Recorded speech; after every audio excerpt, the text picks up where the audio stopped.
श्री सद्गुरु महाराज की जय। नमामि अमित ज्ञान रूपम कृपालम अगम बोध दाता सुबुद्धि निधि विशालम क्षमाशील यति धीर गंभीर ज्ञानम धर्म कील दृढ़ थीर समधीर ध्यानम जगत त्राणकारी अघारी उदारम भगत प्राण रूपम दया गुण अपारम नमो सद्गुरु ज्ञान दाता सुस्वामी नमामि नमामि नमामि नमामि श्री सद्गुरु महाराज की जय। प्रातः स्मरणीय अनंत श्री विभूषित परमाराध्य सद्गुरु महाराज गुरुदेव महर्षि संत सेवी परमहंस जी महाराज सकरेली सेमापुर कटिहार ग्राम के प्रबुद्ध श्रोतागण सत्संग प्रेमी महान भावों माता एवं बहनों, आदरणीय हमारे कलाकार साहब जिनके संगीत से मन मुग्ध हो जाता है, इनकी आवाज़ में मिठास है। जो हमारे वादक साहब हैं उनमें जो बजाने की कला है बड़ी अच्छी लगी, अच्छे ढंग से प्रस्तुत करते हैं साज बाज को, उन्हें भी साधुवाद धन्यवाद। आदरणीय हमारे जो आयोजक हैं बाल किशोर शाह जी, जिनकी अच्छी व्यवस्था में हम लोग सत्संग कर रहे हैं, बड़े सच्चे हृदय से ये सत्संग करा रहे हैं, समर्पित भाव से करा रहे हैं, सद्गुरु पर विश्वास करके करा रहे हैं। जिनके अंदर में सद्गुरु पर विश्वास होता है उनका खास काम जरूर बन जाता है। तो इन्हें भी साधुवाद है, धन्यवाद है। उनकी धर्मपत्नी शोभा देवी हैं, बड़ी सुशीला हैं, सुसभ्य हैं, साधु सेवी हैं, बड़ा सम्मान करती हैं, आगंतुक अतिथि का अच्छे ढंग से सत्कार करना जानती भी हैं। उन्हें भी बहुत बहुत धन्यवाद है। उनकी बच्ची का कल जन्मदिन था, दामिनी कुमारी, वो भी संस्कारीन हैं। माँ बाप का संस्कार बच्चों पर पड़ता है, तो उन्हें भी बहुत बहुत धन्यवाद। खूब मन से पढ़े, आगे बढ़े। उनका जो लड़का है बड़ा संस्कारी है, चंदन कुमार, उनके लिए भी शुभकामना मंगल कामना करते हैं। सकरेली गांव के जो सत्संग प्रेमी यहाँ पर आए हुए हैं, उनके लिए भी बहुत बहुत साधुवाद है। बड़े अच्छे सत्संग प्रेमी हैं, अच्छे ढंग से सत्संग को सुना करते हैं। यह जो स्थान है जहाँ हम लोग सत्संग कर रहे हैं, साधकों का स्थान है, सज्जनों का स्थान है। यहाँ साधु महात्मा बराबर आया करते हैं। जो बाल किशोर बाबू हैं वो बराबर सत्संग कराया करते हैं। यह भूमि भी धन्य है, जगह भी धन्य है जहाँ पर सत्संग हो रहा है। हम लोग सत्संग की महत्ता, उसकी विशेषता को सुनते आ रहे हैं। बार बार सत्संग सुनने की आवश्यकता क्या है? एक लघु कथा के माध्यम से मैं यह बताना चाहूँगा कि सत्संग बराबर सुनने से होता क्या है। सिद्धपीठ कुप्पा घाट आश्रम की बात है। उस समय सद्गुरु महर्षि में ही परमहंस जी महाराज विराजमान थे। एक प्रोफेसर जो बराबर रविवार को कुप्पा घाट आया करते थे सत्संग सुनने के लिए, उनके मित्रों ने जब जाना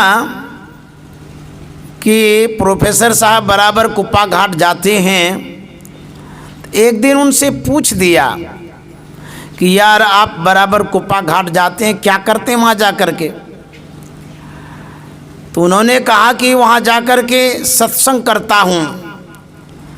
मित्रों ने कहा क्या घर में रह कर के सत्संग नहीं होता है? तो प्रोफेसर ने जवाब दिया कि नहीं, गुरु महाराज ने तो कहा जहाँ रहो सत्संग करो। फिर उसने पूछा कि तब आप बराबर सत्संग करने कुप्पा घाटी क्यों जाते हैं? प्रोफेसर साहब ने कहा कि क्या कहेंगे, जब मैं सप्ताह में एक बार रविवार को कुप्पा घाट जाता हूँ, सद्गुरु महाराज के संदेश को सुनता हूँ, प्रवचन को सुनता हूँ, जैसे ही सुनता हूँ मेरा मन रूपी बैटरी चार्ज हो जाता है। जब आपके बीच में होता हूँ, आप लोगों के संग में होता हूँ, 6 रोज में वह मन रूपी बैटरी डिस्चार्ज हो जाता है। पुनः 7वें रोज रविवार को चार्ज कराने चला जाता हूँ। तो जब हम सत्संग करते हैं हमारा मन उत्कृष्ट होता है, ऊपर उठता है, मन का उत्थान होता है, विकसित होता है। संसार में रहते रहते मन संसार में पसर जाता, फैल जाता है, मन धूमिल हो जाता है। तो जब सत्संग करते हैं तो मन चार्ज होता है। क्यों ऐसा होता है? इसलिए होता है, एक संतों ने कहा जापल दर्शन साधु के साहब यावे याद, लेखा की सोई घड़ी बाकी के सब बाद। जिस घड़ी, जिस समय, जिस क्षण साधु संतों का दर्शन होता है, जब हम संत महात्मा को देखते हैं, प्रभु दरबार में हमारी हाजिरी बनती है, उपस्थिति होती है और परमात्मा याद आते हैं। स्कूल में जब स्टूडेंट जाता है, वह जिस समय उपस्थित होता है, शिक्षक लोग हाजिरी बनाते हैं, अटेंडेंस लेते हैं, उपस्थिति दर्ज करते हैं। तो जो स्टूडेंट नहीं जाता है उसको रजिस्टर में एब्सेंट लिखा जाता है, एब्सेंट हो गए। जो उपस्थित होते हैं उसमें प्रेजेंट लिखा जाता है। संसार के कारोबार में जितना आप समय देते हैं, प्रभु दरबार में जो रजिस्टर मेंटेन करने वाला अधिकारी है वो आपको अनुपस्थित कर देता है, हाजिरी नहीं बनाता आपका। संसार में हाजिरी बन गया लेकिन परमार्थ से आप अनुपस्थित हो गए। इसीलिए परमात्मा के दरबार में हाजिरी देना जरूरी है। तो जब सत्संग करते हैं, साधु संग करते हैं, संत दर्शन करते हैं, तब हमारी हाजिरी हो जाती है। तो जब हाजिरी होती है, रजिस्टर में जब लिखा जाएगा तो उसको कोई काट नहीं सकता है। तब होगा क्या, अधिक से अधिक दिनों तक यदि आप प्रेजेंट होते हैं, उपस्थित होते हैं, हाजिर होते हैं, तब आपको बेनिफिट मिलता है, लाभ मिलता है। क्या लाभ मिलता है? मान लिया जाए कोई स्टूडेंट रेगुलर है, बराबर स्कूल जाता है, जब एग्ज़ाम होता है, परीक्षा होती है, एग्जामिनर जब कॉपी चाहता है उस समय उसके कॉपी को देखता है, किसी कारणवश एक नंबर से वो फेल होने वाला होता है, तो जो एग्जामिनर है उस छात्र को जानता है कि ये रेगुलर है, बराबर पढ़ने के लिए आता है, एक नंबर के कारण उसको फेल नहीं पास कर देता है। क्यों? इसलिए वो बराबर क्लास किया है, उसको बराबर अटेंडेंस होने के कारण, उपस्थिति होने के कारण एक पॉइंट उसको विशेष मिल जाती है, बेनिफिट होता है। जो विद्यार्थी सही से क्लास नहीं करता है, स्कूल नहीं जाता है, यदि उसको ढेर नंबर आ गया तो परीक्षक क्या करता है, एग्जामिनर क्या करता है, उसके नंबर को काट देता है। क्यों? इसलिए कि ये विद्यार्थी बराबर नहीं जाता है, चोरी करके पास किया होगा, जबकि चोरी नहीं किया होगा तब भी मन में भ्रम होता है कि ये तो बराबर आता नहीं है, इतना नंबर इसको नहीं देंगे, तो नंबर काट देता है, वो फेल हो जाता है। और जो रेगुलर विद्यार्थी है, फेल होने वाला है, उसको पास कर दिया जाता है। उसी तरह से जो गुरु दरबार में बराबर हाजिरी देते हैं, बराबर आते रहते हैं, यदि मोक्ष और मुक्ति स्वर्ग तक जाने में कोई कठिनाई होगी, एक आध पॉइंट आपका नहीं बनता होगा, उतना पुण्य आप नहीं कर पाए होंगे, तो जो हमारे परीक्षक संत सद्गुरु हैं वो एक पॉइंट दे करके आपको स्वर्ग और मोक्ष मुक्ति में भेज देंगे। ये लाभ मिलेगा सत्संग करने से। इसलिए सत्संग से लागी रहो रे भाई, तेरी बिगड़ी बात बन जाई। जब आप पंडित का दर्शन करते हैं, पंडित को देखते ही पूजा पाठ पुराण याद आता है, स्वाभाविक है ऐसा। जब मौलवी साहब को देखते हैं, नमाज कुरान याद आ जाता है। जब आप वकील को देखते हैं तो कोर्ट कचहरी केस याद आता है।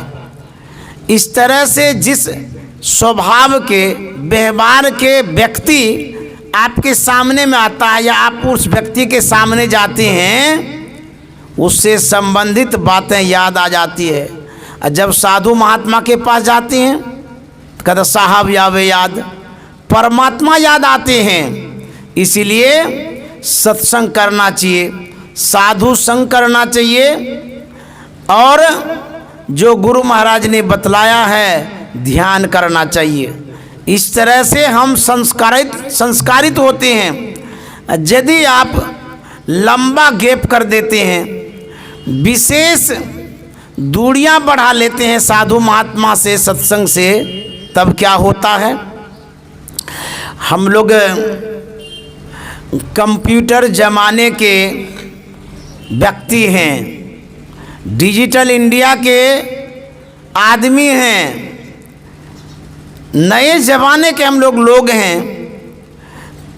जब आप कंप्यूटर को ऑन करते हैं तो आपको पता चलता है कि इस सिस्टम में, इस कंप्यूटर में क्या क्या मैटर है, क्या क्या सामग्री है, क्या क्या चीज़ रखे हैं। मान लिया जाए आप विवाह में वीडियो किए, ऑडियो किए, फोटो लिए, स्टिल फोटो आदि फाइल बना करके आप कंप्यूटर में रख दिए। उसके बाद आप और कुछ भी हिसाब किताब रख लेते हैं, जो कुछ कंप्यूटर में आप रख सकते हैं आप रख दिए हैं। यदि उस कंप्यूटर को, सिस्टम को साल, 2 साल, 4 साल छोड़ देंगे, नहीं खोलेंगे, शायद वो जो हजारों फाइलें हैं कंप्यूटर में, उसकी विस्मृति हो जाएगी, भूल जाएंगे, याद नहीं रहेगा। कुछ याद रह सकता है, अधिकतर याद नहीं रख पाएंगे कि इस कंप्यूटर में रखे क्या हैं, क्या क्या फाइल है। तब क्या करते हैं, जब आपको मन में होता है कि देखें कंप्यूटर में क्या रखे हैं, तो कंप्यूटर को ओपन करते हैं, खोलते हैं। जैसे ही कंप्यूटर खोलते हैं, आपके सामने में फाइल बहुत पड़ी रहती है। जब उस फाइल को क्लिक करते हैं, खोलते हैं, तब आपको समझ में आता है, अरे इसमें तो वीडियो रखे हैं, इसमें तो फोटो रखे हैं, इसमें तो गाना है, तो बजाना है, सब कुछ रखा हुआ है। जैसे ही आप फाइल खोलते हैं, सब कुछ आपको देखते ही याद आ जाता है। ठीक उसी तरह से जैसे ही साधु महात्मा का दर्शन होता है, दर्शन करते ही परमात्मा याद आते हैं, परमार्थ याद आता है, अध्यात्म याद आता है, पुण्य याद आता है, धर्म याद आता है, शुभ कर्म याद आने लगता है। इसीलिए दर्शन करना चाहिए। आप जीवन पर्यंत संसार के कामों में लगे रहेंगे, आपका ख्याल उधर डूबा रहेगा। झुका रहेगा। जब संसार की ओर आप विशेष झुके रहेंगे, परमात्मा की ओर नहीं जाएंगे, तो संसार तो शरीर भरने है, और उसके बाद शरीर छूटने के बाद कहाँ जाएंगे? परमात्मा के दरबार में।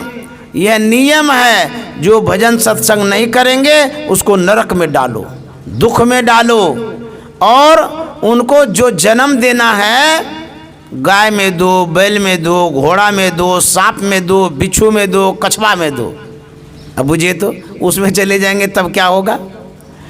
इसीलिए साधु महात्मा उपकार करते हैं, परोपकार करते हैं, आप तक आते हैं, आपको समझाते हैं, सिखाते हैं। सत्संग की बातें सुननी चाहिए, उसमें समय देना चाहिए। ये तो भाग्य से सत्संग मिलता है।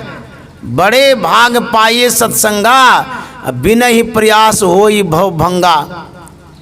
ये तो बाल किशोर बाबू की विशेषता रही है, जिन्होंने परिश्रम करके इस सत्संग को यहाँ तक लाया है। इसमें यदि आप डुबकी नहीं लगाएंगे तो आपका दुर्भाग्य है। अवश्य आना चाहिए। भरा सत्संग का दरिया, नहा लो जिसका दिल चाहे। भरा सत्संग का दरिया, नहा लो जिसका दिल चाहे। जिगर के दाग पातक का चुरा लो जिसका दिल चाहे। जिगर के दाग पातक का।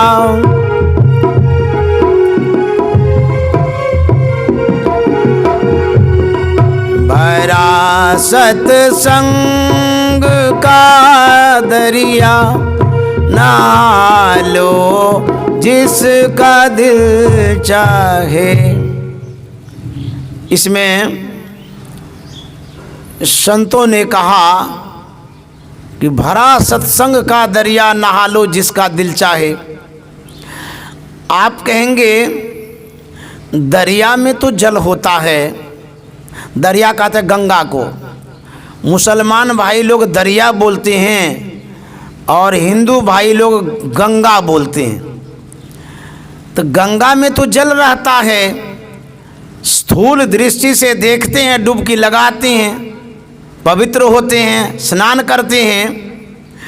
ये कौन सी गंगा है, ये कैसा दरिया है जिसका वर्णन कर रहे हैं? इसमें तो पानी तो है नहीं, लेकिन दरिया की उपाधि क्यों मिली? गंगा इसको क्यों कहते हैं? हम लोग अभी बैठे हैं गंगा में, लेकिन कोई डूबते हैं कि नहीं? कहाँ डूबते हैं? कोई कपड़ा भी तो नहीं भीज रहा है, शरीर भी नहीं भीजता है, लेकिन संतों के दृष्टि से आप डूबते हैं, भीजते भी हैं, नहा भी रहे हैं। कहेंगे कैसे नहाते हैं? गंगा में पानी से नहाते हैं, वो स्थूल शरीर भीजता है, और सत्संग में संतवाणी से नहाते हैं, सूक्ष्म शरीर भीजता है। कान से सुनते हैं ना, आवाज़ जा रही है, तो जो आवाज़ आपके अंदर में प्रवेश कर रही है, ये संतवाणी है। यही पानी है, आपके अंतःकरण को धोती है। एक बार माता पार्वती ने गंगा से कहा था, कह रहे गंगा, तुम्हारे पास जो आता है उसके मैल को तुम धोती हो, लेकिन जानती हो एक ऐसी भी गंगा है जिस गंगा में लोग जब डुबकी लगाते हैं उनके अंदर का जो मैल है वो धुलता है। तुम्हारे अंदर में जो डुबकी लगाता है ऊपरी मैल को तुम धोती हो, लेकिन सत्संग रूपी गंगा में जब डुबकी लगाते हैं वो अंतःकरण को धोती है। आप जब डुबकी लगाते हैं गंगा में, बाह्य गंगा में, स्थूल गंगा में, तो नाक बंद कर लेते हैं, मुंह को भी बंद कर लेते हैं, कान भी बंद कर लेते हैं। जो भी छिद्र है, छेद जल जाने का, उस मार्ग को आप बंद कर देते हैं, तब डुबकी लगाते हैं। ऐसा क्यों करते हैं? आप कहेंगे नहीं बंद करेंगे पानी भीतर जाएगा तो मरिए जाएंगे। आप स्थूल गंगा के जल को एक कण भी भीतर जाने नहीं देते हैं, तो ये भीतर में कैसे धोएगी? यदि जाने दीजिएगा, धोना तो दूर रहा, आप उसी गंगा में मर जाइएगा डूब के।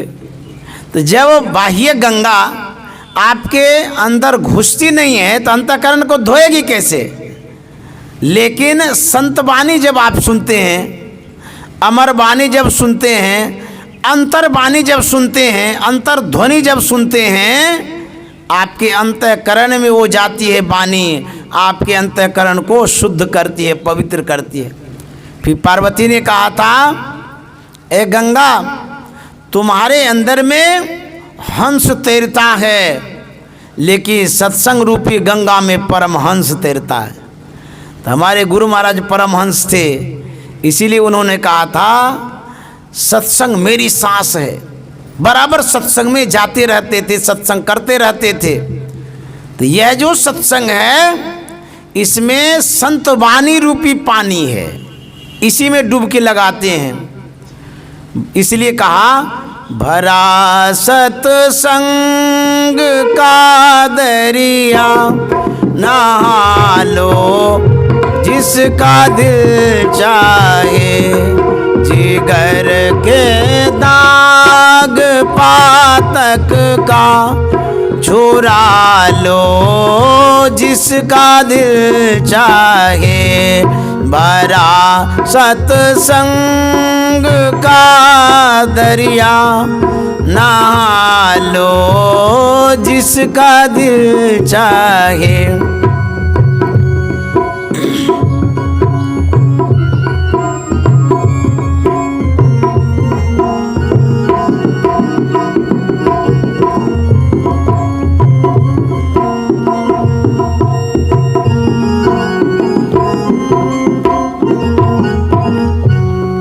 न कोई तीर्थ ऐसा जगत में दूसरा कोई, न कोई तीर्थ ऐसा जगत में दूसरा, प्यारे जगत में दूसरा प्यारे।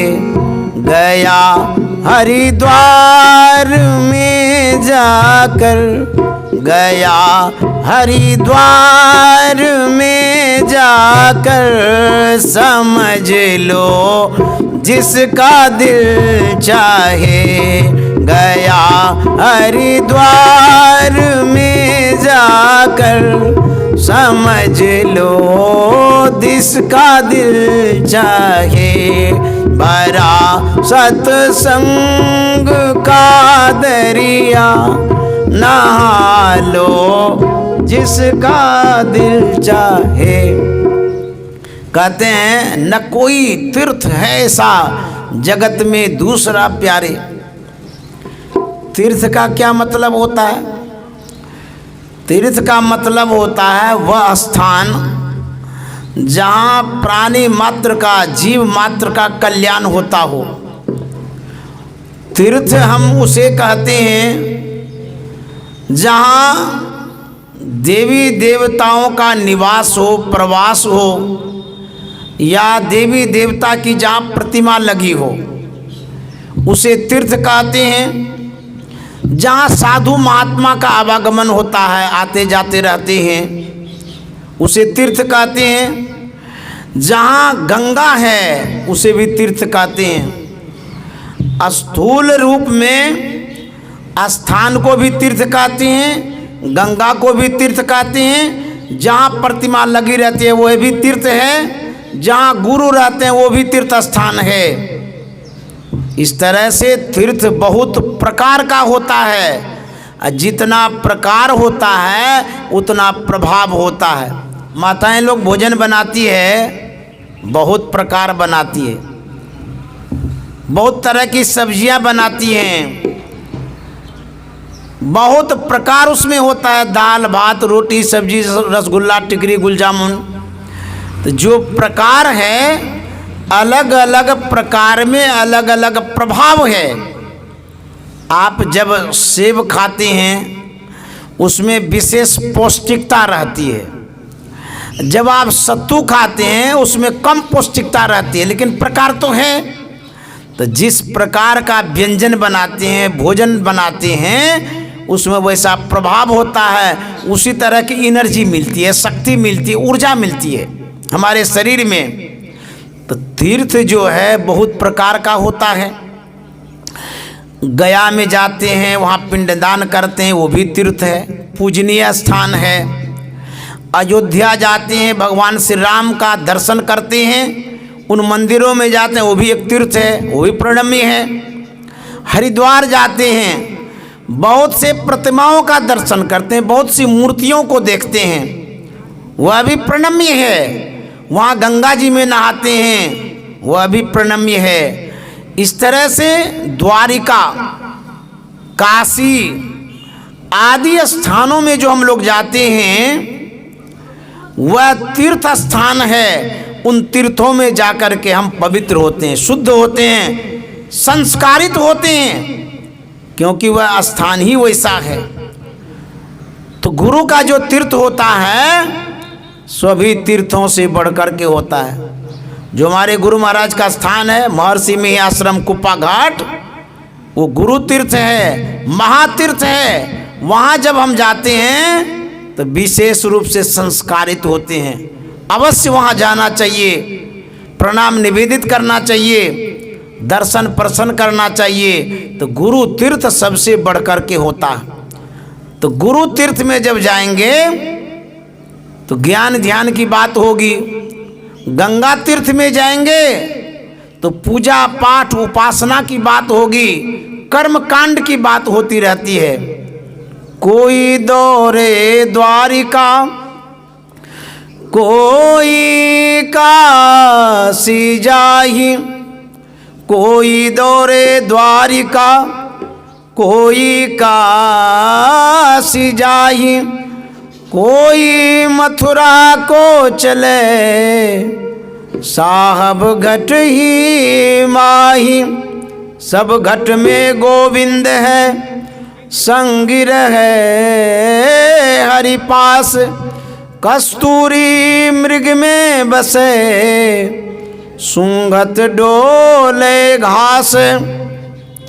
बाहरी तीर्थ से हम संस्कारित होते हैं, जो आंतरिक तीर्थ है उससे आत्म कल्याण होता है, विशेष लाभ होता है। इसलिए हम लोगों को बाहरी तीर्थ में भी जाना चाहिए, जो अंतर का तीर्थ है उसमें भी डुबकी लगाना चाहिए।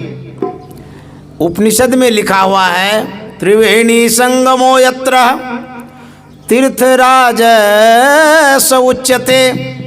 त्रिवेणी संगमो यत्र, यत्र मन यहाँ, ये संस्कृत शब्द है।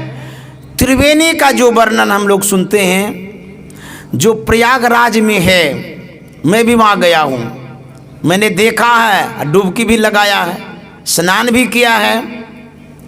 वहाँ 2 धाराएं चलती हैं, वर्णन 3 धाराओं की है, गंगा यमुना सरस्वती, लेकिन देखने में 2 ही धाराएं आती है, गंगा यमुना का। और जो सरस्वती की धारा है वह अंतः सलीला है, भीतर भीतर चलती है, दिखाई किसी को नहीं देती है। तो जो पैसे वाले हैं वो प्रयाग में जाकर के स्नान कर सकते हैं, जिनका स्वास्थ्य बढ़िया है वो भी जाकर के स्नान कर सकते हैं, जिनके पास सारी सुविधाएं हैं वो जाकर के स्नान करेंगे, जो सशक्त हैं मजबूत हैं स्वास्थ्य बढ़िया है वो जाकर के स्नान कर सकते हैं। जिनके करीब में प्रयागराज है उनको सुलभ है वो जाकर के स्नान करेंगे। मान लिया जाए आप बहुत दूर रहते हैं, विदेश में रहते हैं, वहाँ से आप आएंगे तो बड़ी कठिनाई होगी, बहुत पैसा खर्चा करना पड़ेगा, पैसे की दिक्कत होगी। जो बीमार हैं वो कैसे डुबकी लगाएंगे, उसमें नहीं जा सकते हैं। जिसके पास साधन नहीं है वो भी वहाँ डुबकी नहीं लगा सकते हैं। तब हम शुद्ध कैसे होंगे, पवित्र कैसे होंगे? तो संतों ने एक दूसरी गंगा को प्रवाहित किया, निकाला, बताया, समझाया। त्रिवेणी संगमो यत्र, वह त्रिवेणी तुम्हारे अंदर में है, शरीर में है। तीर्थ राजा स उच्यते, गोपनीय नहीं है, विख्यात है और तीर्थ राज से गिना जाता है। एक होता है तीर्थ, एक होता है तीर्थ राज, एक होता है राजा, एक होती है प्रजा। तो प्रजा से बढ़कर के राजा होता है, उसी तरह से तीर्थ से बढ़कर के तीर्थ राज होता है। तो जो सत्संग करते हैं इस त्रिवेणी में, जो स्नान करते हैं, तीर्थ राज है।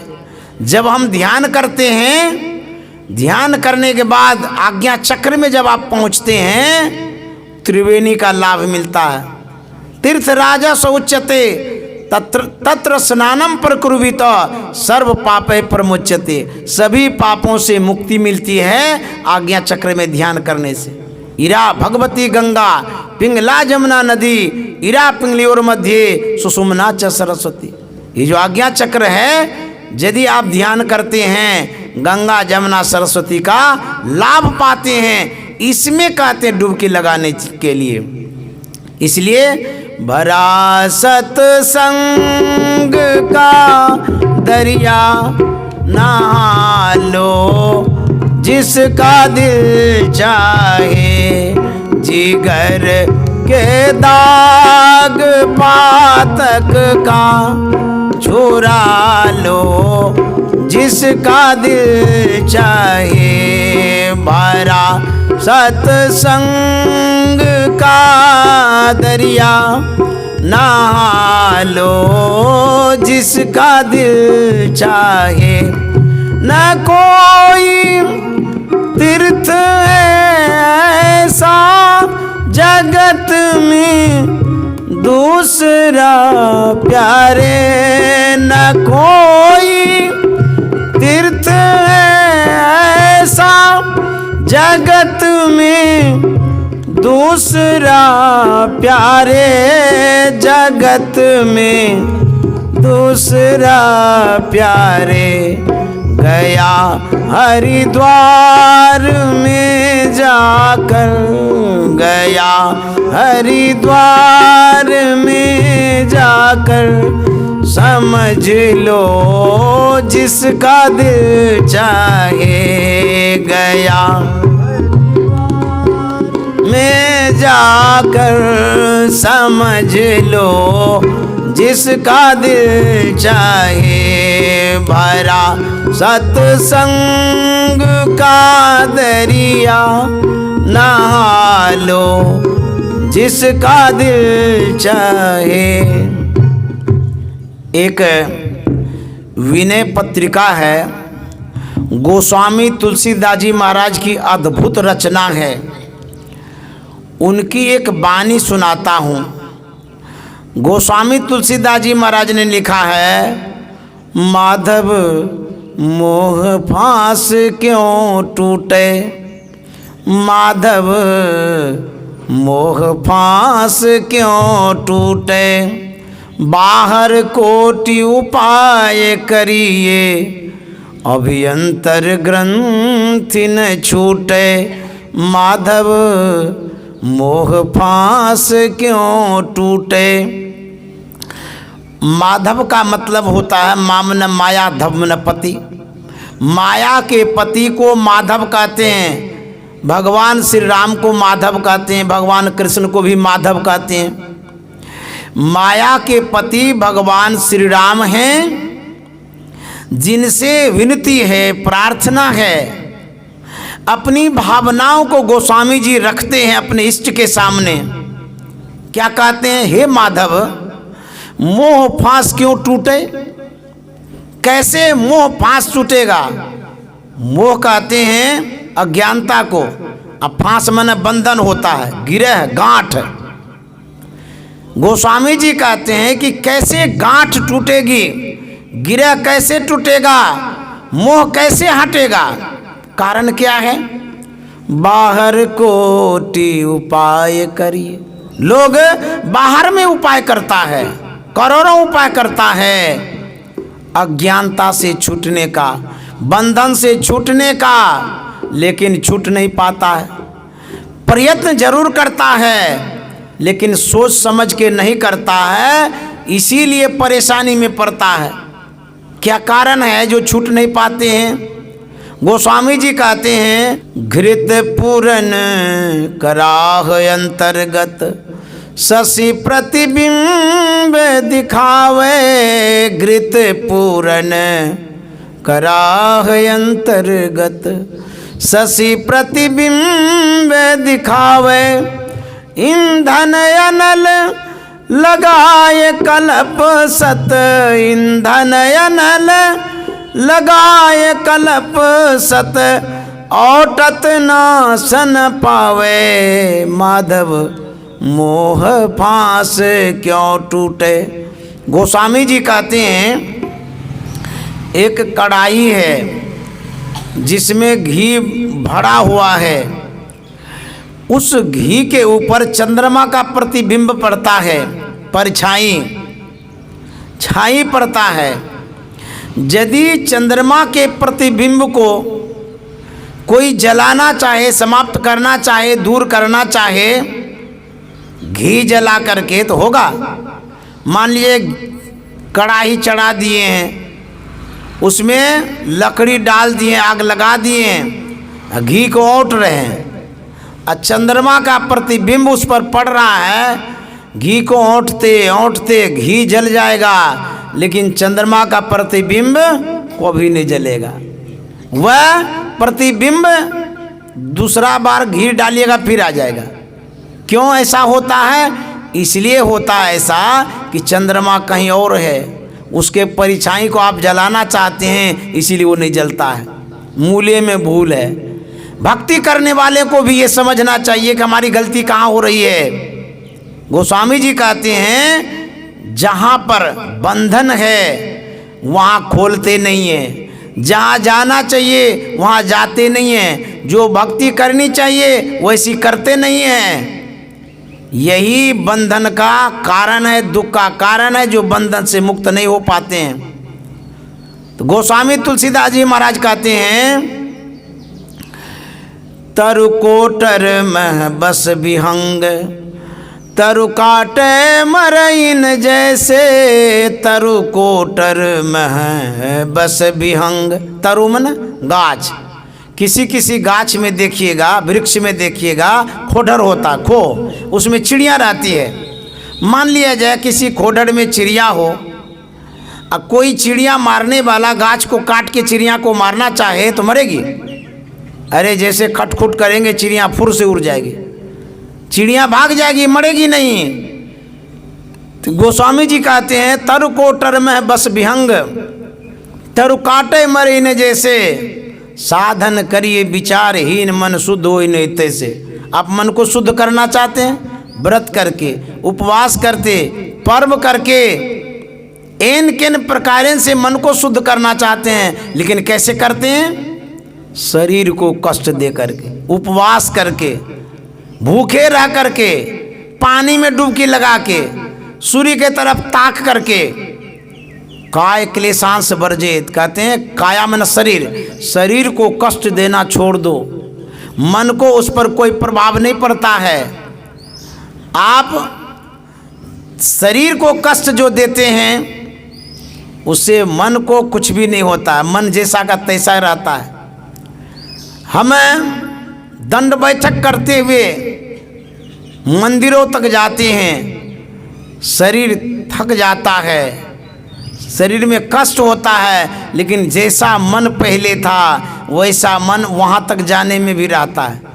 फिर क्या ये भक्ति है? तो गोस्वामी जी कहते हैं, अंतर मलिन विषय मनति, मन मलिन हो गया है। मलिनता किस चीज़ की हो गई है? कैसी काई है उस पर, क्या गंदगी है उस पर? हम स्थूल दृष्टि से जब देखते हैं कपड़े पर कीचड़ रहता है या कोई रंग का दाग लग जाता है, ये गंदगी तो हमें पता लगता है, लेकिन मन पर जो गंदगी पड़ी हुई है उसका तो पता ही नहीं चलता है। तो गोस्वामी तुलसीदास जी महाराज कहते हैं मन पर विषय की गंदगी है, रूप रस गंध स्पर्श और शब्द जो है इसकी गंदगी पड़ गई है। तो गंदगी मन पर पड़ी है, गंदा मन है, लेकिन साफ आप शरीर को करते हैं, यही उलट फेर करते रहते हैं। शरीर को शुद्ध करना जरूरी है। उपनिषद में हम लोग सुन रहे थे, ज्ञान शौचम परित्यज्य बाह्यो रमते नरः समूढ़ कांचनं त्यक्त्वा लोष्ठं गृह्णाति सुव्रत। हम लोग पाठ में सुन रहे थे, ज्ञान शौच को छोड़कर, शौच माने पवित्रता, शौच का और भी अर्थ होता है, लेकिन यहाँ पर पवित्रता लिया गया है।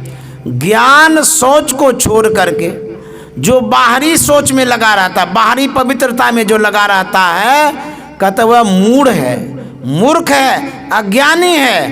कैसा अज्ञानी है? सोने के ढेले को छोड़ करके मिट्टी का ढेला लेता है। अब देखिए कितनी मूर्खता है। ज्ञान सोना है, उसको नहीं लेकर के आप विषय का ढेला ढोते रहते हैं। कहते हैं वो मूढ़ है, अज्ञानी है। ज्ञान की बड़ी आवश्यकता है।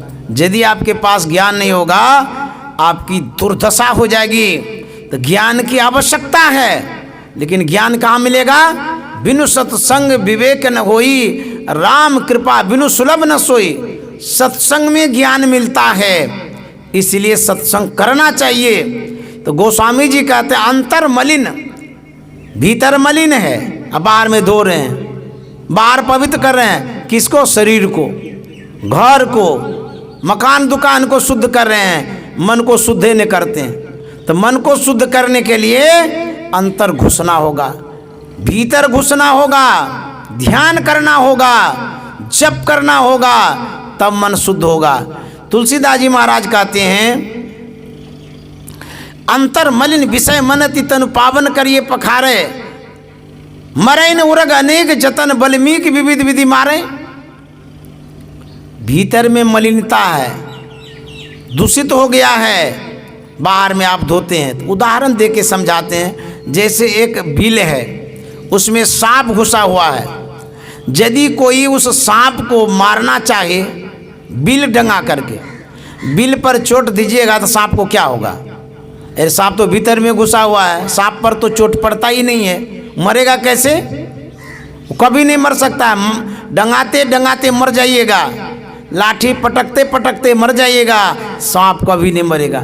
ठीक उसी तरह से शरीर को कष्ट देते देते शरीर को समाप्त जरूर कर दीजिएगा, लेकिन मन जो दूषित है और पवित्र है, जो टेढ़ा है, वैसा ही रहेगा। तब क्या करना होगा? भीतर घुसना होगा।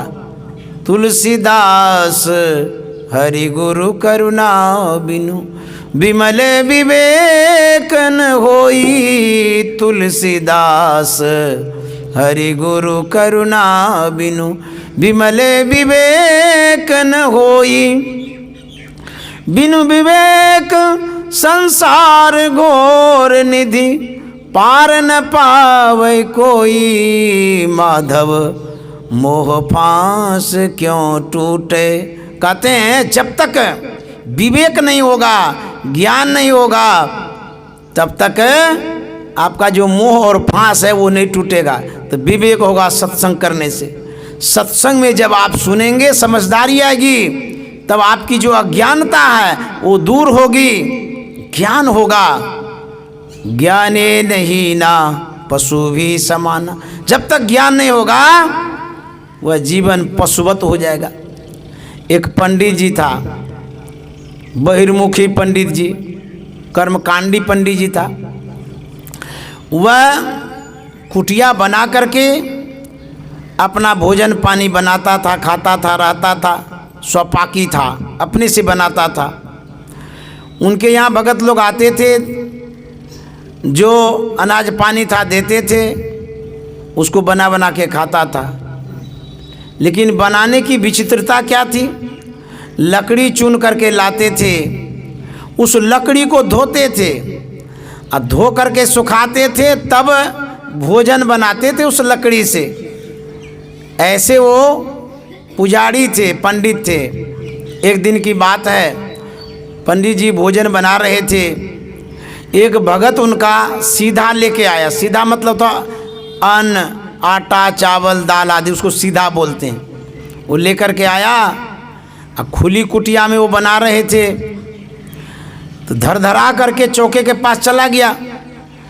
तो जो भोजन बना रहे थे, पंडित जी कहते दूर हो, दूर हो, दूर हो, हटो हटो हटो हटो।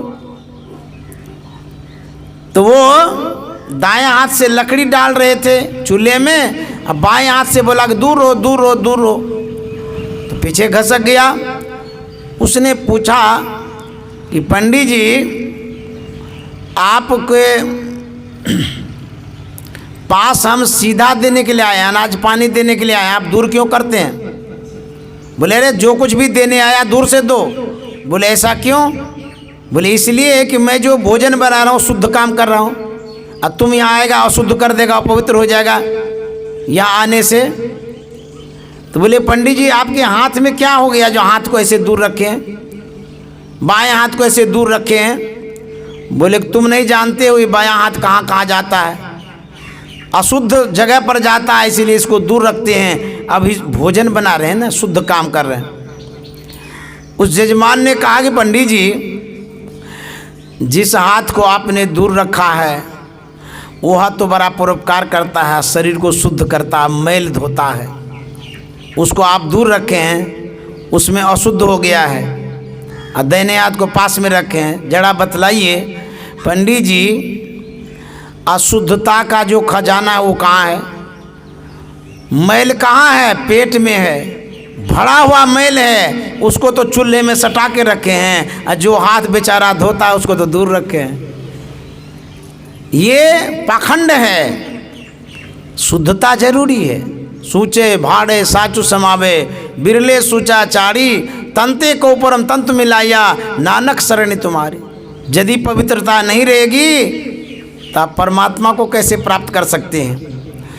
एक तुलसी साहब का वचन है, दिल का हुजरा साफ कर, जाना को आने के लिए, ध्यान गैरों का उठा, उसको बिठाने के लिए, दिल का हुजरा साफ कर।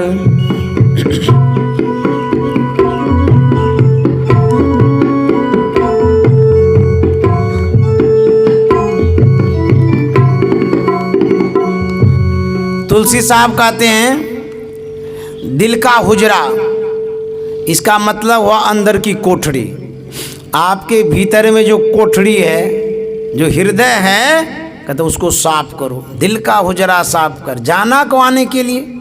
जाना माना परमात्मा, परमात्मा को अंदर में यदि बिठाना चाहते हैं, शुद्धता की बड़ी आवश्यकता है। यदि शरीर शुद्ध नहीं रहेगा तो परमात्मा इसमें आएंगे कैसे? हम मंदिर में जाते हैं, यदि हाथ में मांस हो, मछली हो, अंडा हो, शराब हो, तो घुसने देगा पंडित जी मंदिर में? मार के भगा देगा। जरा सोचिए, हाथ में यदि मांस मछली लेके जाते हैं तो पंडित जी अंदर घुसने नहीं देते हैं। जो व्यक्ति गला तक मांस खा लिया है, मछली खा लिया है, अंडा खाया है, शराब चढ़ा के उजला उजला कुर्ता पहन करके मंदिर में गया है, उसके बड़े सम्मान से बैठाते हैं, आदर से रखते हैं, बड़ा बाबू कहते हैं। अरे बड़ा बाबू के अंदर में कचड़ा भरा हुआ है, अंदर में तो भर करके जाते हैं, परमात्मा को नहीं दिखाई देता है क्या? शरीर को अशुद्ध मत करिए। गुरु महाराज ने कहा खान पान को प्रथम समारो, तब रस रस अवगुण सब मारो। भोजन शुद्ध होना चाहिए, सात्विक होना चाहिए। जो आप भोजन करते हैं उसमें शुद्धता की आवश्यकता है, पवित्रता की आवश्यकता है। यदि शरीर पवित्र नहीं रहेगा तो आपके पास परमात्मा नहीं आएंगे। बिंदु उपनिषद में लिखा हुआ है, बिंदु नाद महालिंगम शिव शक्ति निकेतनम। बिंदु नाद की जो उपासना करते हैं ये शिव शक्ति का घर है, ये शिवालय है। ठाकुर बारी है, इसीलिए इसको शुद्ध रखना बहुत जरूरी है। तो वही तुलसी साहब कहते हैं, दिल का हुजरा साफ कर, जाना को आने के लिए, ध्यान गैरों का उठा, उसको बिठाने के लिए। आगे कहते हैं, चश्मे दिल से देखिया जो जो तमाशे हो रहे, चश्मे दिल से देखिया जो जो तमाशे हो रहे, दिल से ता क्या क्या है तेरे दिल सताने के लिए, दिल से ता क्या क्या है तेरे दिल सताने के लिए, दिल का हुजरा साफ कर, जाना को आने के लिए, दिल का हुजरा साफ कर। सफाई की आवश्यकता है। जब तक गुरु के शरण में नहीं जाएंगे सही सीख नहीं मिलेगी। यदि सही सीख नहीं मिलेगी अध कचड़ा गुरु मिलेगा, ना आपका कल्याण होगा और गुरु का तो कल्याण होगा ही नहीं होगा। इसलिए सच्चे सद्गुरु की आवश्यकता है।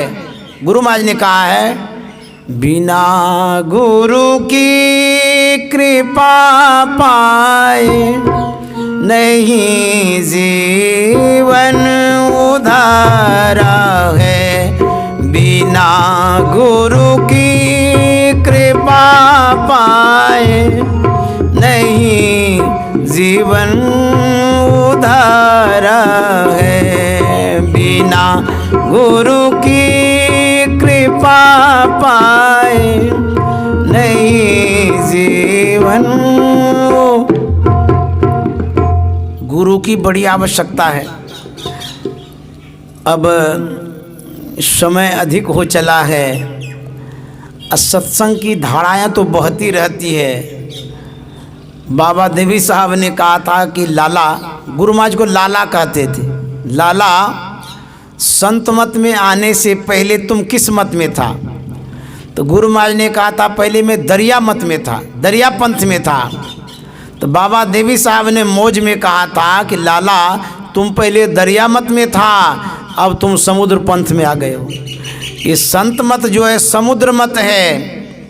यहाँ कथाएं चलती रहती है, ज्ञान की कथा चलती रहती है, ध्यान की कथा चलती रहती है, अंतर की कथा चलती रहती है, चलती ही रहती है। जितना सुनेंगे वो कम ही लगेगा। इसलिए समय पर सब कुछ करना शोभा देता है। समय पर सत्संग, समय पर ध्यान, समय पर कारोबार रोजगार, समय पर सोना, समय पर खाना, तब जाकर के आपका जीवन सोना जैसा बनता है। सूर्य भगवान समय पर न उगे तो आप उसको भगवान नहीं कहेंगे।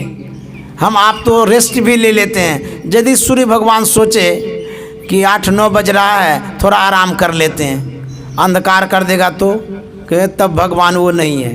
तो इसलिए अनवरत काम करते रहिए, चलते रहिए, समय बांट के करिए, तब जाकर के आपका जीवन सत्यम शिवम सुंदरम होगा। इन्हीं शब्दों के साथ मैं वाणी में विराम देता हूँ। और हमारे आदरणीय जो बाल किशोर शाह जी हैं, जिन्होंने बड़ी श्रद्धा और भक्ति से बुलाया, सत्संग कराया, उनको बहुत बहुत धन्यवाद। उनकी जो धर्मपत्नी है शोभा देवी जी, उनको भी बहुत बहुत धन्यवाद। उनकी जो बच्ची है जिनका जन्मदिन था दामिनी कुमारी, उनको भी बहुत बहुत धन्यवाद। उनका जो सुपुत्र है चंदन कुमार, गुरु महाराज की कृपा हो, जिस तरह का नाम है उसी तरह से ये जगत में नाम करे, काम करे, आगे बढ़े, यह शुभकामना करते हैं। आप जो श्रोता यहाँ आए सत्संग करने के लिए, आप लोगों को भी बहुत बहुत धन्यवाद, साधुवाद है। श्री सद्गुरु महाराज की जय।